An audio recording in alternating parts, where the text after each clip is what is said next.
U.S. President Donald Trump says he wants a modernized nuclear pact as a treaty between the U.S. and Russia expires.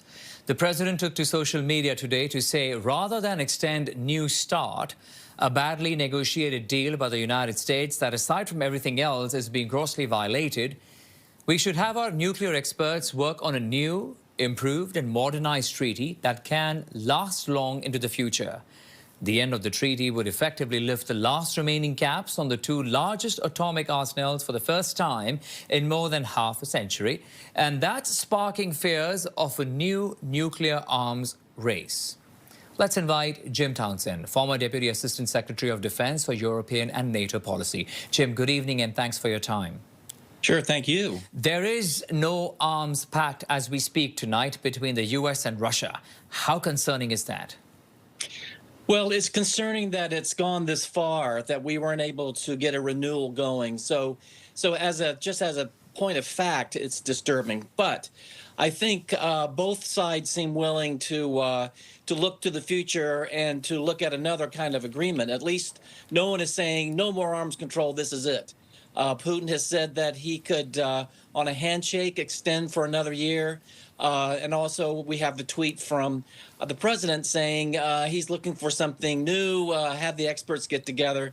So I'm hoping what they do is take advantage of this willingness and begin to have at least some informal talks to determine what each side means by these statements. But to reach some sort of an agreement, Jim, you would agree, a new sort of agreement takes time, a lot of consultations. We don't know what Russia really wants at this moment, what the U.S. president wants, and we have seen how negotiations could perhaps take a very long time. What does that mean in the interim? Well, in the interim, both sides should freeze their numbers of warheads and delivery vehicles at the New START caps. In other words, nothing new, no new production in terms of increasing numbers. There's modernization, but that's not. Sorry for interrupting. That is what they should be doing. The question I was trying to get at is, will they do that?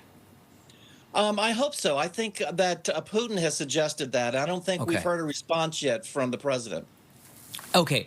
And since the president has been talking about something new, Jim, we've also heard from Secretary of State Marco Rubio saying that this new treaty should include China.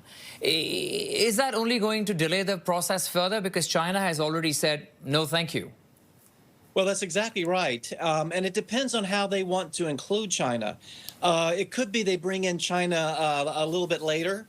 When China is ready, and just having the U.S. and Russia work on an extension of New START, that's not bad in and of itself. I don't think we should wait for China. I think we should freeze right now and then begin to talk about what the U.S. and Russia can do in terms of their holdings and then wait for China. I don't think China is going to come anytime soon. Yeah. If we wait, that's just not good. And there is also no comparison in terms of the arsenal China has versus that of U.S. and Russia. I mean, there is no equality in the number of arsenals there. But having said that, I want to talk to you about where we are right now in the current state. There is, as we know, the war in Ukraine. Russia also flexing muscles with its Poseidon system, tactical nuclear arms, as we understand. Looking at all of that and the situation there, how precarious is the situation at the moment? Well, it's not precarious in terms of both sides not talking to each other and being willing to do something in the future. The worst would be if relations have broken off, there's no communication, any kind of idea of arms control, whether at the strategic level or the tactical level. You've mentioned those systems.